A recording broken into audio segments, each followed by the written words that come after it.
All right, we would like to get started. We have now well over 230 people joining our webinar and rising. So let's get started. And I'd like to introduce myself. My name is Brad Ellis. I'm the Senior Manager for People Advisory, supporting business and private banking at NAB. I'd like to begin today by acknowledging the traditional custodians of the land on which we gather and pay my respects to their elders past and present. And I extend that respect to Aboriginal and Torres Strait Islander peoples here today. So on behalf of NAB, I want to welcome you to another one of our webinars aimed at helping businesses to succeed. As the largest business bank in the country, we want to play a small role in helping business owners manage their business with more success and less stress. We hope that you enjoy and get value from today's webinar. The webinar will go for around about 60 minutes. But if you have questions along the way, please don't hesitate to drop a question in the Q&A box at the bottom of the webinar window, and we'll do our best to answer all those questions either along the way or at the end. In a moment, I'm going to hand over to our guest presenter, Cameron Shepherd from ShapeHR, who will guide you through practical tips on how to have difficult conversations with your staff and maybe suppliers and customers. Before we do begin, I just want to share our contact details and encourage you to connect with us to discuss any business needs that you might have. If you call this number showing on the screen, you can speak directly to one of our small business bankers, or you can set up an appointment over the phone, over video like this, or face-to-face at a convenient time and location. We also have a dedicated small business hub on our website where you'll find tools, guides, and product information to help you through any stage of your business. So now, without further ado, I'd like to introduce you to Cameron. ShapeHR's director, Cameron, has spent over 13 years involved in difficult and sometimes life-changing conversations in the field of human resources. In his Mastering Difficult Conversations workshop, Cameron will share some of his most important learnings and tools for tackling difficult conversations with skill and confidence. So over to you, Cameron. Thank you very much for the intro, Brad. Thank you very much to the audience for joining us here today. I'm really excited to be able to share some of my learnings over the journey working in HR and supporting small and medium-sized business owners, particularly when it comes to difficult conversations. I want to start with a story that came about at a networking event down in my local town of Geelong here.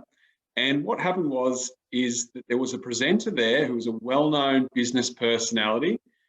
He had built his fortune basically on high-end hairdressing. And for an hour and a half, he spoke really confidently, really enthusiastically, and in an engaging way with a whole bunch of small and medium-sized business owners. And then it came to question time. And it was kind of like one of those Q&A type scenarios where the audience could text in and the presenter would receive those texts and select from the questions that came in a question that they'd like to put towards, or that he thought he'd like to put towards the presenter. And my question was, that I sent in somewhat mischievously, what do you do when someone asks you to cut their hair in a way that would make them look horrible? The demeanor instantly changed, and he went from this charming, warm, really confident guy into someone that had almost never, you would not think that it was the same person. Everything had changed. And for me, it just reinforced the point that doesn't matter how many hundreds of thousands of hours you have experience in doing the thing that you're really good at, having difficult conversations is a whole nother ballgame. It is a different skill set completely. And that's why we need to focus on being able to build a skill set and work through a process that's going to make us feel more confident when it comes to having those difficult conversations. Now, culturally, I lived over in Europe for quite some time, about 10 years in total. And that's when it became really apparent. Even in Australia, it's more acute. We have a real issue with having difficult conversations. It's typically something that we tackle at the pub after a couple of beers in a kind of light-hearted way, but that's not really conducive to having strong, robust relationships, both with suppliers, clients, and staff. So before we go any further, I'd like to throw it over to you. I'd like to ask you about a difficult conversation that you've been putting off. So what is a type of conversation, and we're going to have a poll in a minute that comes up. You'll be able to select from that poll. Out of these options, what is the one that comes up the most for you? Is it telling a customer that the arrangement's not working and telling them that it's over? Is it asking for a change in communication style of a supervisor or manager who reports to you to actually criticising someone that's managing staff in your organisation? Is it addressing attendance issues of a staff member? Is it personal leave that keeps coming up? Is it lateness? So something that happens with a staff member's attendance that you're not quite addressing. What about a team member using inappropriate language towards others in the workplace? Something that you're worried about clients hearing or that other staff pick up on. And what about in small business? The fact is that small businesses are generally family businesses, and the politics and the issues that come with that. So what about talking to a family member about something that isn't working in the relationship or at work? So I'd like you just now to select the one that comes up the most, that gives you the most amount of trouble, and we might touch on that a little bit later on with one of the examples of the tools that we've got. So just give you a few more seconds to vote.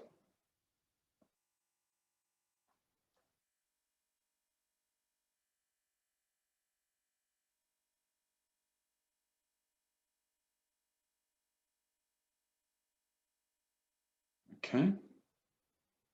Is it possible to see the results now? There we go. So by far the most difficult conversation that comes up statistically, almost half of the votes, and it's a really good sample size, so thank you for contributing, is telling a customer that the arrangement is not working and or telling them it's over. So followed by talking to a family member about something that isn't working. So I'm just going to take a note there. Those two, family member and telling a customer that it's not working.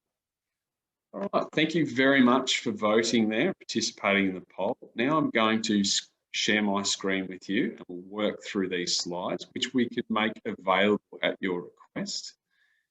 So,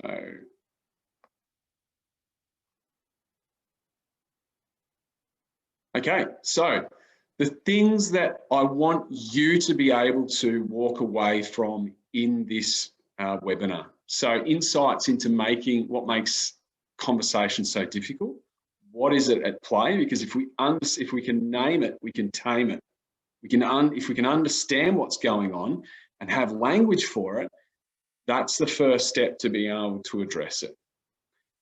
The second one is being more prepared. So some approaches or a process we can work through to feel like we're prepared going into a difficult conversation.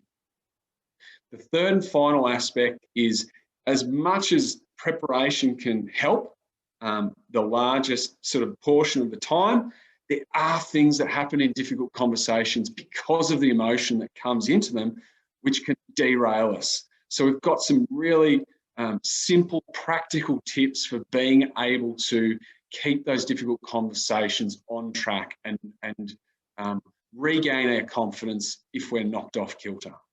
So they're the three things we want to make sure that we get out of today. Insights into what makes difficult conversations so difficult. So if we can name it, then we can tame it.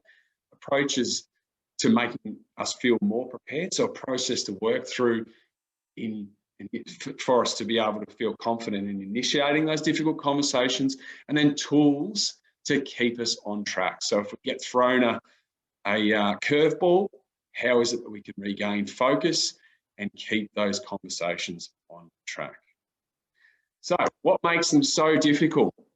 I'd like to go into our brains for a second and think about what's going on when it comes to difficult conversations. Now, a long, long time ago, our ancestors had a very different brain composition to what we have today. So what we saw back then was very much a brain that was designed to alert us to and prepare us for danger. So if the saber-toothed tiger over there, if we hear a rustling in the bushes and we think it's a saber-toothed tiger, we can react to that. So the biggest part of the brain was very much about detecting where there's dangers and responding without thinking too much about it. So it's that fight, flight, and flee type response we would get naturally.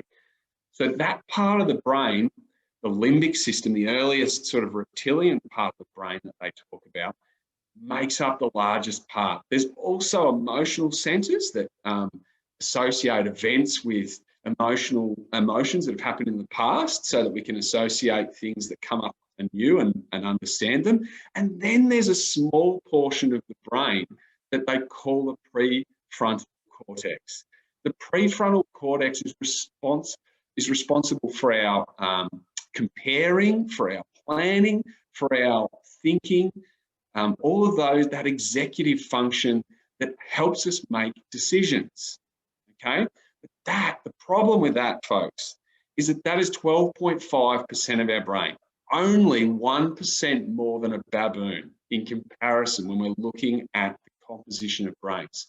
So we look at this as a metaphor, we can think about the rider and the elephant. It's like a guy that's 150 kilos trying to tame something that's a few thousand.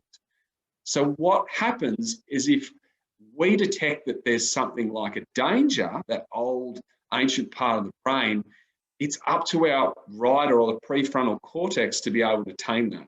And that takes some doing when there's something of that mass charging and saying, I need to get out of here, I need to fight this. So what makes difficult conversations so difficult is not only are we trying to tame our own elephant, we're trying to lasso the rider of someone else's elephant as well. So we are not only trying to recognize and moderate our own responses and keep focused on a solution, we are trying to do the same with someone else and their elephant that's out there to detect dangers. And part of the dangers of what used to happen is belonging to a group was the same as survival. So anything that challenged your place in the group meant danger. So when it comes to saying something which people view as negatively about themselves, that's the danger that they are detecting and where that fight or flight response is going to come in. So that's what makes difficult conversations so difficult. So what do we do about that?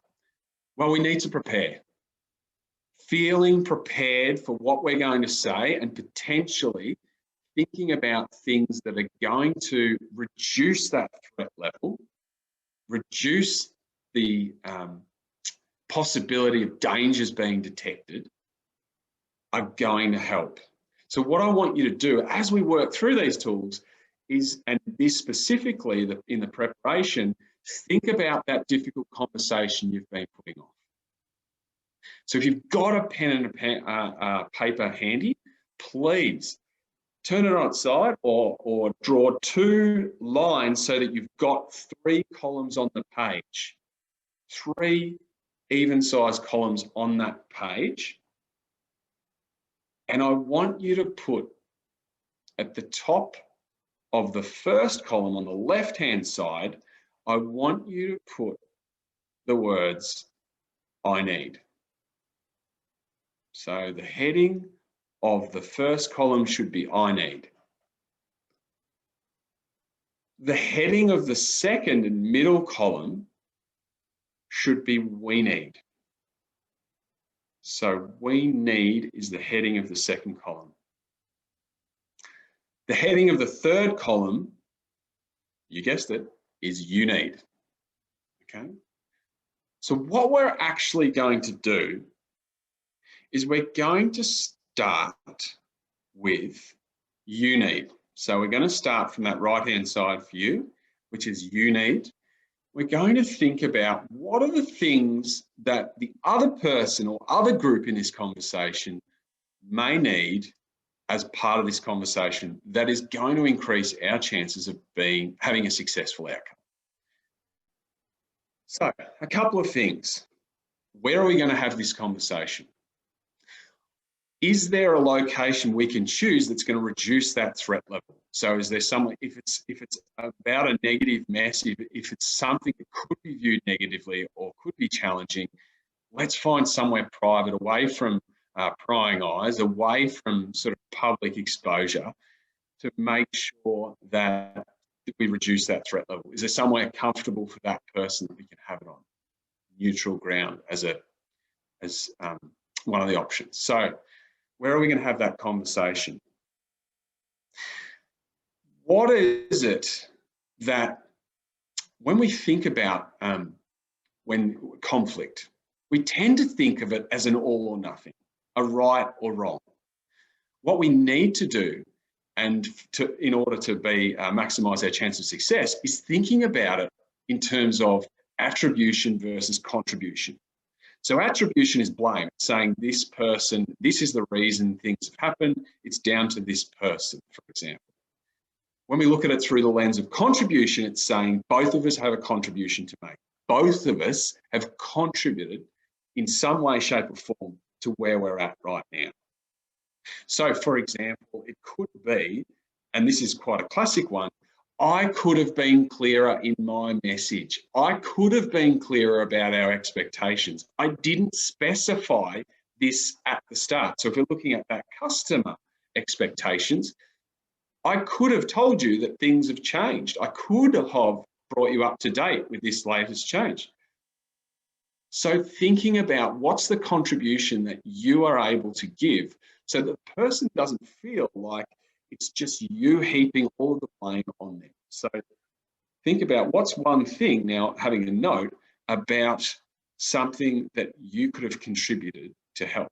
And again, one of the simple ones is I could have been clear in my expectations. Maybe I wasn't clear enough. Okay. Then we also need to think about, is this a dialogue? Do we want that person to feel like they have a say in the matter? So there's a couple of things we can do. So one of the things and I've seen this used with FBI negotiators before, and it has it's equally effective in human resources matters, is to say from the get-go, if I say anything that is unfair, let me know.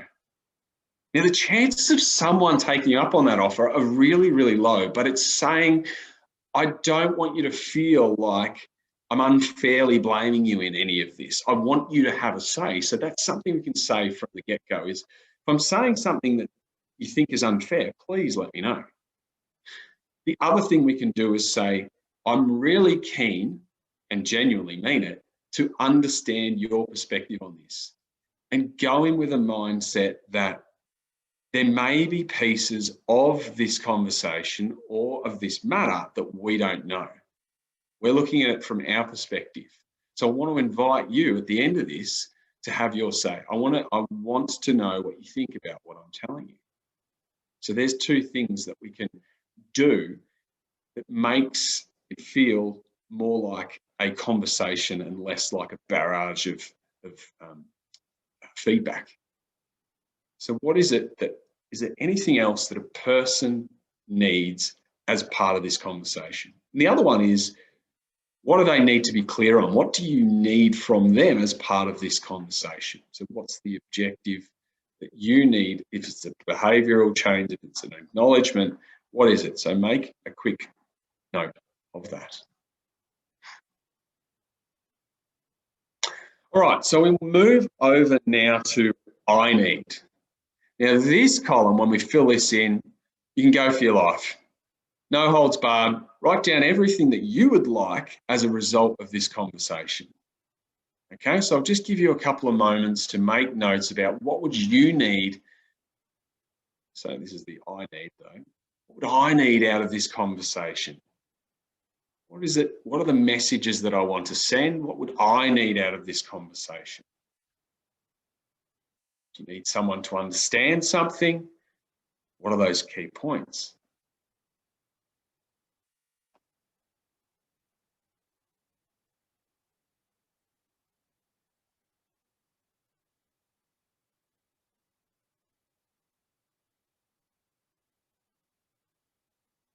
What are the points that you would like, and what are the outcomes that you would like from this conversation?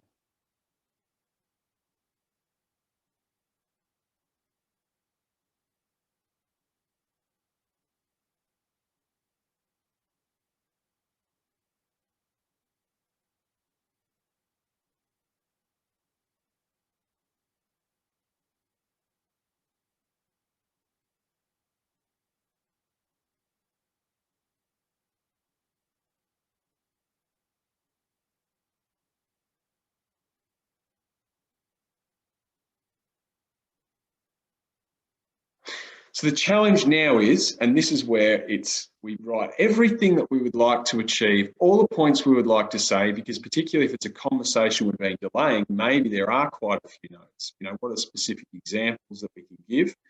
The challenge is now to distill it down to 3 main points. As tempting as it is to be able to go, here's what happened back in June 2020 at the Christmas party last year, in the last email exchange that we had around the last project that we were delivering for you, or the last interaction we had.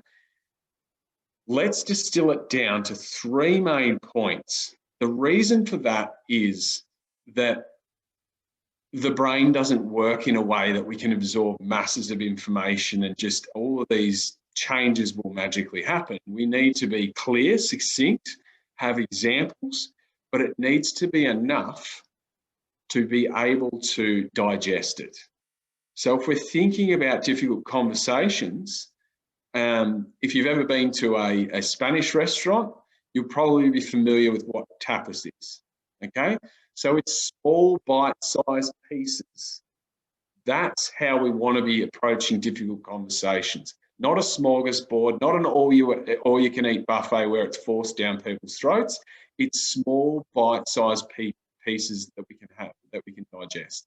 And if there's a lot to say, if it's a broken relationship, say with a family member, or a broken work relationship, then we can break that down into multiple conversations.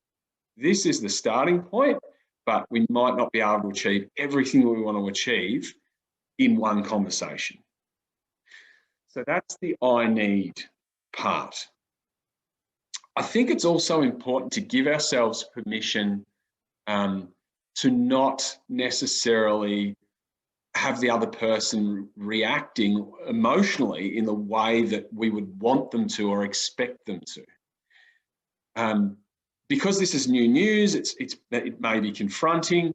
We have to be at least acknowledge the fact that it may not be received all that positively, okay? So a KPI, a key performance indicator of this conversation, is not them feeling good about it, okay? We want to minimize that threat, but we also need to acknowledge that there may be some emotion there.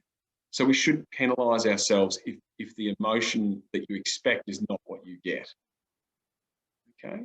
So don't penalize yourself when it comes to that KPI. The last one, and this really is, there's a reason that triangle points to the we need. It is your guiding star for this conversation. So if what you need and what they need, so I need and you need, are poles apart, we at least need to come to a solution which is good for the organisation. So good for the company, good for the group, good for the team. Okay, so we need to be really clear on what it is that the organisation needs as a result of this conversation. So it's not about me, it's not about you, it's about the group or the team. So what is it? So let's identify that thing, and is what is it that we need out of this conversation? So if all else fails, What is it that we need to get agreement on or acceptance of? Okay, so what's the impact? Why is this important? Why is this matter important? So that's really important to identify. Just give you a moment to really distill that down and say, what is the key thing that we need to achieve on behalf of the group, the team, or the organisation?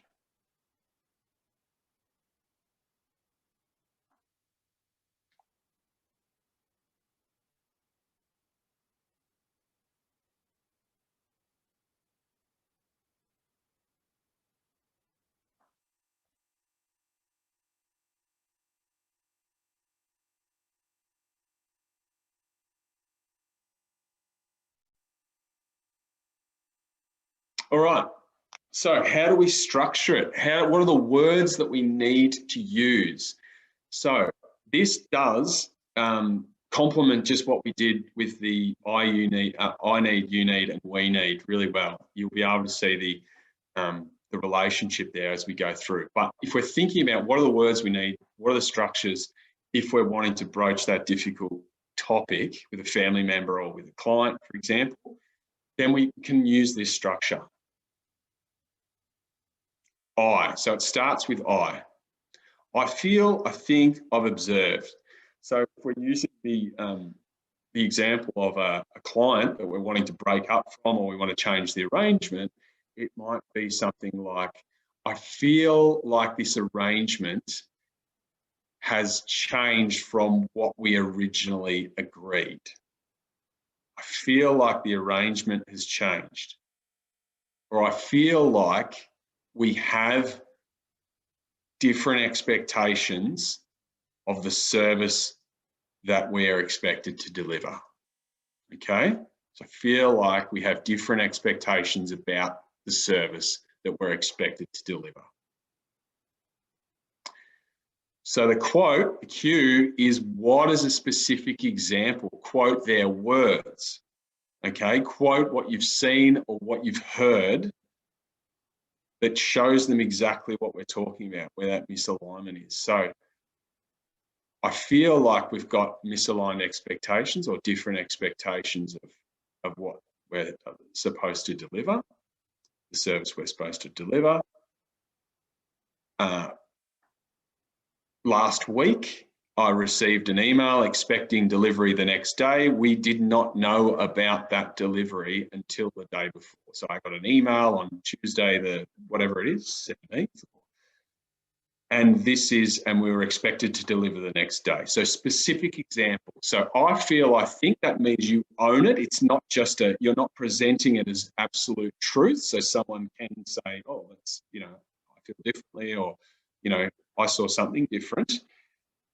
Then there's this specific example, a quote, the thing that has been observed, seen, or heard. The third one, which is the key one, and particularly when it comes to outlining expectations, you've got a performance standard. So we needed 48 hours notice for a delivery as per our contract, or as per what we initially discussed. If you have not discussed this initial standard, then it's a different conversation. Again, it's, I wasn't clear, or the game has changed and now we need 48 hours notice. Okay, we need to renegotiate that term or whatever it is. Okay, so that third one's really key, the behavior or performance standard that we agreed. So if it's not agreed, then you need to go back and agree it. So you work through, I think I've observed. So I feel like we have misaligned expectations as per what happened last Tuesday in the email that we received with less than 48 hours notice to be able to deliver. And then we discussed 48 hours notice as the minimum.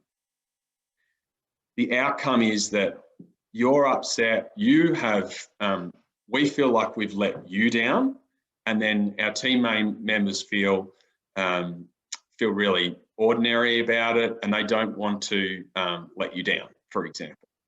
So we want to make sure that we deliver exactly what we've promised, and we weren't able to do that. So you're working through, I think I observed, so from my perspective, the quote, which is the thing that shows, it gives you an example of exactly what it is that's causing the issue, the agreed standard, the behaviour, B, and then the O is the outcome. So what's the impact on the team, on the relationship? Okay, so now it's over to you. So with that difficult conversation that you've just been planning for through the I need, you need, and we need, now work through that sequence, the I, Q, B, O of the message, one message that you need to be able to deliver. So we'll give you a couple of moments for that.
All right, so we'll recap again. I'll give you another example. Feel free to keep working through. But the other example we talked about was talking about, I guess, standards of behaviour and expectation when it comes to family members working in the business. So again, I'm gonna ad lib here a little bit, but I feel like I'm unheard in this business. You know, if you imagine someone that's talking to their father that set up the business 35 years ago, I'm pretty sure that there's examples of that in the room, but I feel like I'm unheard of, or what I've got to say is not really valued in the business. Like when we had the board meeting the other day, and when I suggested that we need to look at our marketing strategy, it was dismissed instantly when X said we're moving on to this topic, or we're not even going to explore that. Behaviour is, I thought we'd agreed that we had, and again, the challenge is, was it agreed? Has it been spoken about before? That I would be able to contribute to those important strategic discussions about the business. The outcome is I feel like I'm still very much in an operational role where I'm just there to do those day-to-day things that keep the wheels turning, and I don't really see that I've got a future contributing to the strategy of the business. I feel like I've been sidelined when it comes to the strategy of the business. So again, it's a basic structure that you can work through, and regardless of what the topic is, if you're having to initiate that difficult conversation, you have a structure to be able to get those words out that will stimulate that conversation and discussion.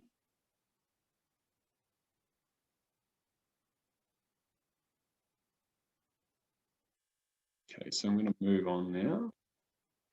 So keeping on track, as I said before, a KPI, a key performance indicator of the conversation, should not be someone's reaction to what you're saying. Of course, we don't want to inflame the situation. Of course, we don't want people to deliberately be upset, but we need this. Difficult conversations do evoke emotions, okay? So one of those things is when you get a curveball, and being in small business, and I'm sure most people can appreciate there are a lot of curveballs that are being thrown week to week, day to day, month to month. Then instead of, our language is really important. Like I said before, if you can name it, you can tame it. So if we're able to move from where the F word, the traditional F-bomb, if we're dropping that, we're already putting ourselves into a negative mindset. We're already saying this is going to be really hard. This is going to be really difficult. This is too much for me right now. So instead of doing that, if we can use another word, it can help change our mindset. So if we, instead of saying dropping the F-bomb, we actually move to fascinating. That is fascinating. That's a fascinating problem. That's a fascinating thing that I hadn't seen before. Trick your brain into getting curious instead of getting furious.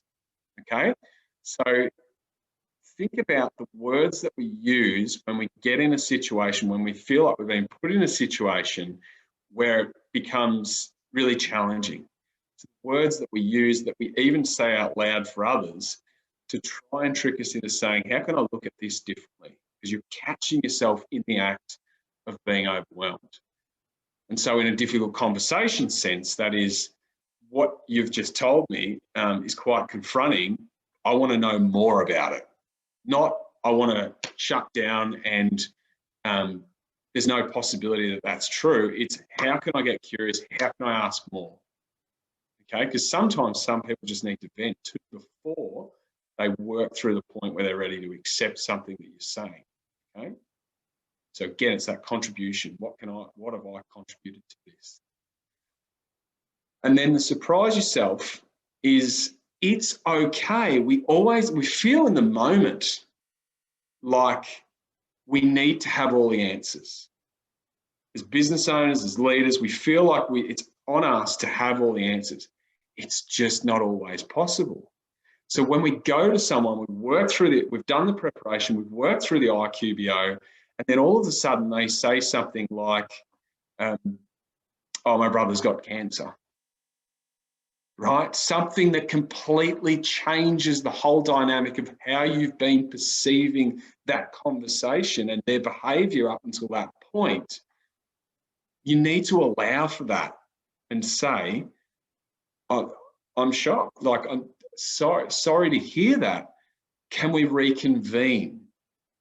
It's okay to be able to postpone a conversation. As I said before, have a tapas approach where it's multiple conversations to get to the point where we're productive in what we're saying and what we're talking about. So I'm surprised I need time is a great tool to pull out when a curveball is absolutely thrown your way, okay? So someone else is brought into the picture. There's another factor that we hadn't considered at all. Like, there's someone else that needs to be spoken to. There's a completely different dynamic. We can use that. Surprise yourself. The last one is, again, right in that moment when it's really, really, it could be explosive. It feels like it's a difficult, really difficult place to be. It could be an emotive topic. What we can do is trick ourselves, again, by using another lens to look at the conversation and say, will it matter in 3 months' time? I know right now this feels like this is all or nothing, this conversation, but will it matter in 3 months' time? Will it matter in 6 months' time? Will it matter in 2 years' time? So quite often when we think about it being all or nothing, we actually delay the conversation, or we delay part of it that's a really important message. But by getting that out, we can see if we can look into the future and say, hey, that thing, and use an example, the thing that I wanted to talk to that person about 12 months ago that I finally got the courage to talk to them about. Now it's not even on my radar. 12 months later, it's like a distant memory. So thinking about the things that mattered at the time and the critical decisions that you've made in your life, you know, leaving a job, to start your business, all of those things at the time would have been the most important thing in your world. But then 4 years later, it's a distant memory. So we can do the same with difficult conversations. Lastly, I want to conclude by saying there's 5 traps that we really need to think about avoiding, which we've kind of covered most of them through this webinar. But think about, if nothing else, here are the 5 traps that we want to be able to avoid. So if we're talking about a difficult conversation, plan for where it should be. The golden rule of property: location, location, location. The second one is try to minimize the surprises. Particularly in the last 12 or 18 months, we've seen too many surprises for our brains to cope with. So certainty is really important. So if we think about it as the headline for a discussion, so give someone the heads up about what the discussion is roughly. You don't have to go into all the details, but don't just say, I need a meeting with you, and then spring on them something that you've been harboring for the last 12 months. I need to talk to you about X. Okay, so surprise. Let's minimize that surprise. Again, the all you can't eat buffet. Don't save things up. And this is a classic with annual performance reviews that we see in HR all the time. We're not having that regular conversation about performance and behaviour, and then all of a sudden, here comes the review, and we just ram it down people's throats. Here's all the reasons why you're not going to get an increase this year. How about you have those conversations gradually and build to the point where people expect to have conversations about performance, behaviour, and relationships throughout the year. No right or reply. So people not giving them the heads up that they will have their chance to have their say. Okay, so they feel constricted, they feel under attack if they don't feel like there's a bit of give and take in that. And the attribution versus contribution can really help in that as well. And then what happens next? What are the consequences of this? So when I'm thinking, again, classic HR, but it could equally apply to your client relationships. Okay, what happens if we can't straighten this out? What's the exit strategy? What if we can't come to an agreement here, what happens next? It's really important to think through and be able to present. Excellent. So I wanted to finish with another little metaphor to say that difficult conversation that you are sitting on or holding back from is like this little guy here, this marble, okay? Now, if you swallowed, and this, I haven't consulted doctors on this, I'm just giving you the heads up, but if you were to swallow that marble, what do you think would happen? It would pass, right? It would not be a pleasant experience, but it would pass. The same goes with your difficult conversation. It won't be pleasant at first, but it will pass. And the more that you're having these difficult conversations, the less difficult they become. The more planning we do, the more times we get comfortable with the IQBO, and the more tools we have for keeping things on track, the better we are. So again, moments of discomfort mean true change is happening, and our ability to get better at difficult conversations is building. So thank you very much. We will throw over to questions now. So if we've got anything there, please put them in the chat box, and I'll do my best to answer them.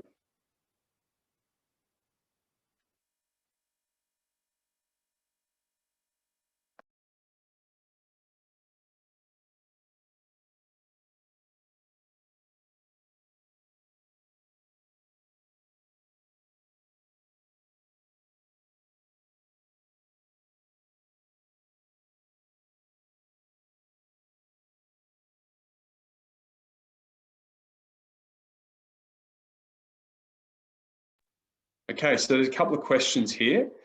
What do you do if a staff member refuses to meet with you? Great question.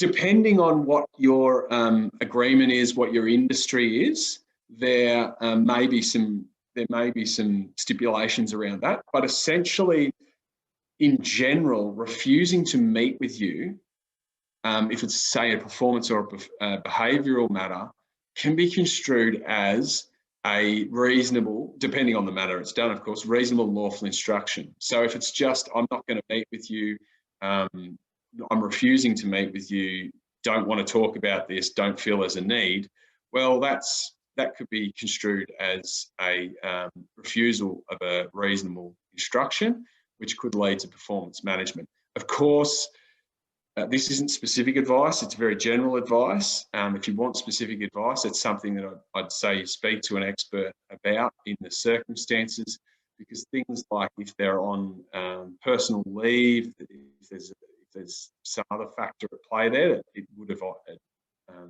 affect the advice. Yeah. So another question I've got here from Tom is, what if what you want to say is completely new to them and they say they have no idea what you're talking about? Yeah, so I guess in that circumstance, it's really important to have specific examples ready to go, okay? So the more specific we are, the better. So if we're talking about the way that they are behaving towards another staff member, for example, then we need to be able to have specific times and dates of when things were said, or how someone else has reacted to what they've got. So there can be challenges around that as well in terms of confidentiality. And yeah, that's as specific as we can, and allowing for that dialogue as well, so that if there's questions about what is it that the person meant, or what is it that I specifically said, it's really important. Question from Mary. So we've been taught in the past about the feedback sandwich, one of my favourite topics. I'm so glad that you mentioned that, Mary. To acknowledge something good about the person, let them know where they haven't met the standard, and then finish with something positive. Is this still the way to approach all feedback, or is it still relevant? I think the science now saying, and there's a recent study by the Neuro Leadership Institute on this, which suggests that the feedback sandwich is probably gone off, so to speak. It's probably something that the majority of people are aware of, and so they're just looking for that negative. You may be able to say 10 positive things, but they're searching for that negative to say, what do you actually mean by that? So if there's something that needs to be said in a constructive way and it's not going to be pleasant to hear, I think we work through that structure of here's what it is. Look, if it's a whole performance conversation, for example, then you can go through as you would progress and say, talk about all different areas, but it's not necessary to, in case it was something positive, the button, so to speak, have the negative, the meat in the middle, and then finish with a positive. I think one tip that we've got is, the science says that we tend to get more specific about the negative and less specific about the positive. So if you're wanting to balance things, that is one practical tip for balancing that out. So be really specific in your praise as well as your negative or constructive feedback. Got one from Mina, which is, thanks Mina, how can we deal with unexpected questions? I think one way we can, and they will come up, given the breadth of all the topics that are likely to come up as difficult conversations as voted in the poll, one of the things we can do is buy ourselves more time, again, to say that one of the tools we've got available for us is to not have to deal with it right there and then. Do we need to do more research? Do we need to consult with someone? By acknowledging it, again, naming it is to tame it, or is this the beginning of taming it, saying, oh, that's taken me by surprise. That's a really good question. I'll need a little bit of time to absorb that, or can we come back, can we reconvene tomorrow on that? Okay, so buying yourself a little bit more time.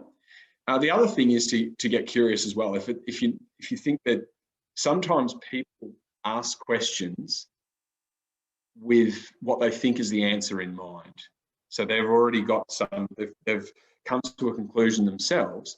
So by inviting questions back, asking a person what they think, what their contribution is, what's led you to ask that question. Getting curious about the question can also be a practical tip for helping. What do you do if someone starts crying? Unfortunately, in the line of work that I do, I have come across that a few times. There's been a few really difficult, very, very sensitive nature conversations, and depending on personalities as well, it can be something that comes up. Take your time would be my first suggestion there, is take your time through it, allow for that emotion. It may be that someone's so distraught that you need to come back, but where possible, take your time, acknowledge that they are having an emotional reaction. So I can see that that's really upset you. Do you want to take a few moments to compose yourself? Have some Kleenex available as well. Might be another tip. Question from Helen. Thank you, Helen. Do you have any tips for diffusing or getting the conversation back on track if the conversation gets personal? Yeah, I think it's a great question. You can, again, naming and taming, I'll keep coming back to that as a general principle, which is to say, I think we're getting off track, and there's a practical tool called a conversation compass that can be used to say, let's get back to the solution, let's get back to the topic that we came here to discuss, or that I wanted to discuss with you. We can talk about those things and give them the opportunity. I'll acknowledge that. We can come back to that at another time, but right now we're here to discuss this thing, this matter, your performance, for example, or the agreement, the arrangement. From Mindy, thanks, Mindy. What's the best way to approach a business matter to ensure a person doesn't take it personally, such as not meeting expectations of performance or behaviours? One, and thank you for that question, Mindy, is to make the expectations super clear and to keep reinforcing what good looks like and what great looks like and what underperformance or substandard behaviour looks like, because that might change over time. Who would have thought, for example, that using social media 10 years ago, using social media could be something that's in expectations of employees, like the way that they use it, how it's connected to business outside of work. That's a relatively, new phenomenon. So it's important to keep stating what the expectations are, and if they've changed, because then you can go back and refer to them in those conversations. That is then less likely to seem like it's a personal vendetta against a person. You don't like me because, I barrack for Carlton or whatever it is. It is something that that you can refer to. We spoke about this. So again, that's in the IQBO, it's the behaviour that's agreed. It's the behaviour that's agreed. If it's not agreed, if it's a new thing, we need to acknowledge that it's a new thing. Andreas, thank you, Andreas. I've got a question from you, which is, how do you manage a conversation with a client when there's an expectation the solution would be delivered, but the solution doesn't exist? What I've just said, and it's a great question, and yeah, I can appreciate this as a small business owner myself, that if we're talking about something that's bespoke or customised, there needs to be a really clear scope to what's been agreed, and if not, then you will encounter these issues later on. But it's, where are the boundaries of what we can do and what we're willing to do as part of this project or part of this solution. But if it doesn't exist, I think we need to acknowledge that it doesn't exist. This is the first time. This is a new thing for us, and whether you want to accept that or not. But I think acknowledging it to start with, and if we've strayed from what's been agreed, we need to pull it back to what has been agreed. How do you deal with excuses or when someone doesn't want to engage? There's a couple of people have asked this, and they say things like, whatever. Okay, so one thing is when you're building, and one recommendation we've got is when someone is inducted to, and appreciate this, we might be talking about long-standing relationships, staff, and there's always that opportunity then to put a line in the sand of what's acceptable.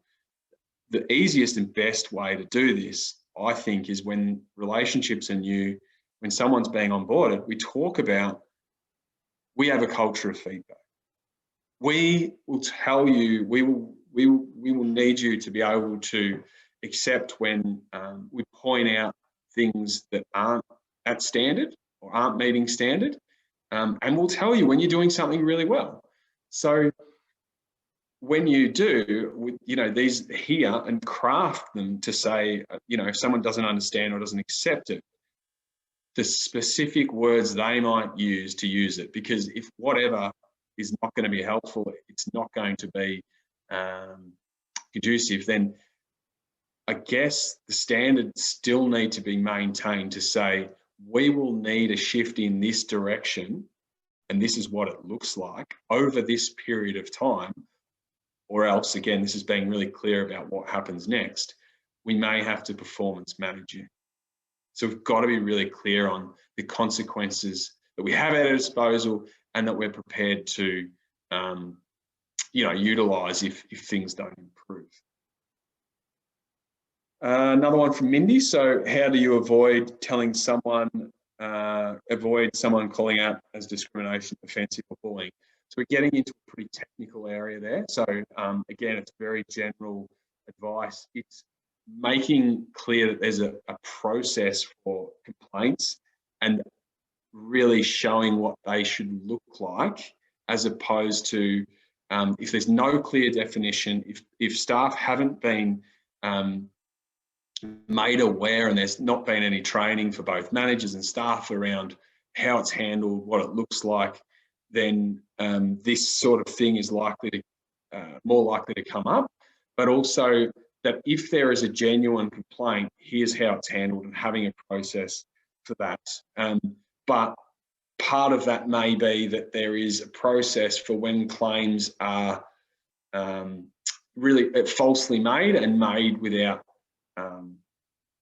without decent intent, basically. So yeah, so I'll take one more, and I think we're right on time. But I really love the questions. Thank you so much for your engagement today. So a couple of people, how do you deal with your own nerves in preparing for the conversation? Well, one, I think, is that preparation. So we even noticed with today, the most amount of time was spent on that preparation phase. So the I need, you need, we need, and getting really comfortable practicing that message, distilling it down to the most important points, and really thinking about how can we minimise the chances of an emotional reaction or a defensive reaction, and getting really clear on why it's important to have that conversation. I think the next thing is to think that you don't need to have all the answers. You don't need to have all of the say. There's just, and making sure, again, that you've got really succinct points and examples, and allowing a person to be able to speak. It's the same. There's a similar thing with presenting, which is quite often a technique that a lot of comedians and presenters will use, is to ask a question first, get that engagement, and find someone in the audience so you can have some sort of, you know, banter with before going into it. That's a really good technique for settling yourself down. So having questions, allowing them to have their say in as early as possible, that can help with nerves. So we're heading back to you, Brad, now. Stop my Cameron, if you can stop screen sharing for a moment. Yep. Excellent. So we'll wrap up now, team. I know we're just hitting 1 o'clock. So thanks, Cameron, for sharing that great session and practical tips. There was certainly a few that I loved there. The get curious instead of furious was one that really resonated with me, and the tapas approach. You do have to do these things over time rather than the feast, as you mentioned. So we hope that you all got something valuable out of this session, and a reminder that it's part of a series of webinars that we've been doing to help our customers succeed. And if you'd like to revisit any of the previous webinars that we've done or register for any of the upcoming webinars, it's at nab.com.au/business webinars. So just to finish off, as a reminder, if you'd like to connect with any of our small business bankers, please don't hesitate to give us a call on 134708, and it's option 3 to connect you straight through to a banker. So finally, if you liked what you saw today, please let us know. There's a very short survey that you'll get when you close out the webinar, and we really do appreciate the feedback, and it helps us focus on getting these really meaningful for our customers. And also feel free to share this content with your business network. We're really supportive of you so that they can benefit as well. So just in wrapping up, I'd like to thank you all, and we wish you, your business and your family the very best, and look forward to seeing you at future webinars. So thank you very much and take care.